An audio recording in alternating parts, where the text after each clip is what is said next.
And we want conflict resolution. Clearly, and Wales, Cardiff shows it better than nobody else. Big yourselves up! Big yourselves up! So I'll leave it to Marwa. She has a speech for you guys, and this is why we're wearing blue.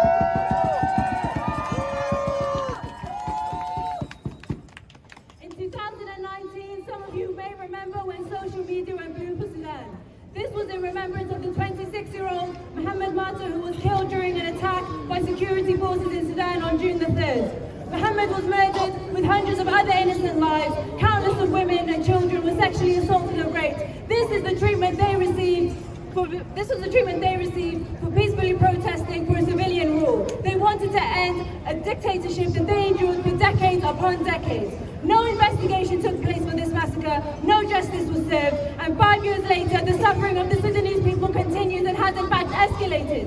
I've said this before and I will say it again, Sudan has broken into a war zone, causing hundreds of thousands of more innocent lives being lost. Millions of children have been out of school for over a year now. Our hospitals have been bombed, our universities have been shut down, if not destroyed, alongside the future of the Sudanese students. It's predicted that by September this year, 2.5 million people in Sudan will die from hunger. 800,000 lives are at risk in Al-Fashir in Darfur, which has already saw genocide in the early 2000s. We have to be the ones to put a stop to this. Together, Palestinian and Sudanese lives, hand in hand together, against colonialism, imperialism, genocide.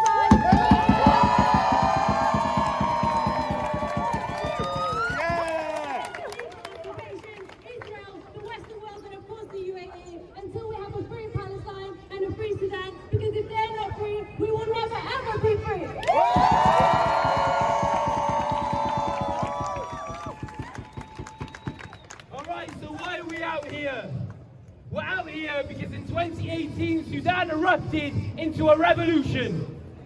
And when they erupted, in that revolutionary process, resistance committees, neighborhood committees sprung up around the country. 5,000 and more sprung up around Sudan, coordinating the revolution. And those resistance committees have asked the international community to come out and support Sudan. So we are out here because Sudanese revolutionaries have told us to be out here. They have told us to uncover the truth behind our own government's complicity in the Sudanese genocide we are seeing today. So let's talk about that complicity. There can be no other better way than saying it, than the UK themselves consider themselves part of what they call the Quad.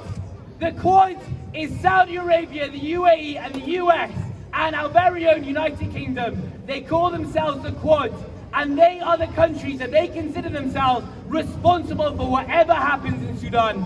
So when Sudan came out in revolution and deposed Omar al-Bashir, those four countries, the UK, itself included, tried and continued to argue for the military to get back into power. The same military that the Sudanese revolutionaries and the Sudanese people just threw out. That is our complicity. And now that military that they were sponsoring, and those militias, the Janjaweed, that they were sponsoring, are now there killing and massacring millions and millions of people. They are causing famine, they are causing a complete humanitarian disaster, but this is a political disaster. Our government fund the UAE, fund the military in the UAE, and the military, the UAE fund the Janjaweed, the RSF. The RSF are a militia in Sudan. They carry out some of the most heinous war crimes you can ever imagine. Our government is behind that, all because they see Sudan as a country that cannot be ruled by the Sudanese people. They believe it can only be ruled by colonial powers. That's why we are out here. We must raise our voices for Sudan. And I quickly want to say about a link to Israel.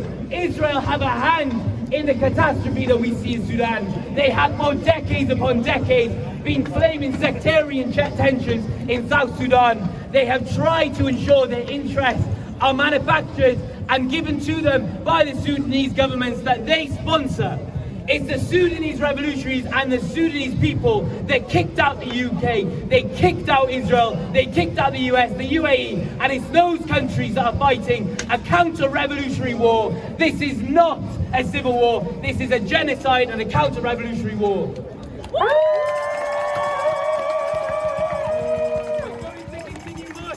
But I want to introduce another chant, because there are two devils in this.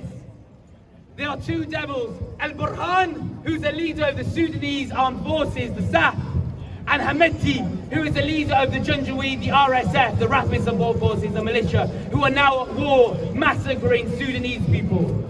So I want you to chant, when I say, no Hameti, no Burhan, you chant, peace and justice for Sudan. No Hameti, no Burhan. Peace and justice for Sudan. No Hameti, no Burhan. Peace and justice for Sudan. No Hameti, no Burhan. Peace and justice for Sudan. Let's march. I want people to be loud. Let's go.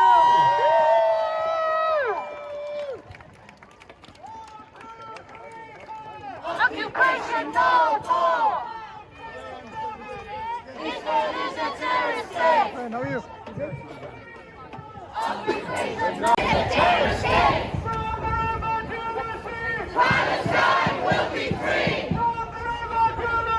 Palestine will be free. From the sea to the river. Palestine will live forever. No Hameti, no Burhan. No justice for Sudan. No Hameti, no Burhan. No justice for Sudan. No Hameti, no Burhan. Peace and justice for Sudan. No Hameti, no Burhan. Peace and justice for Sudan. No Hameti, no Burhan. Peace and justice for Sudan. No Hameti, no Burhan. Peace and justice for Sudan.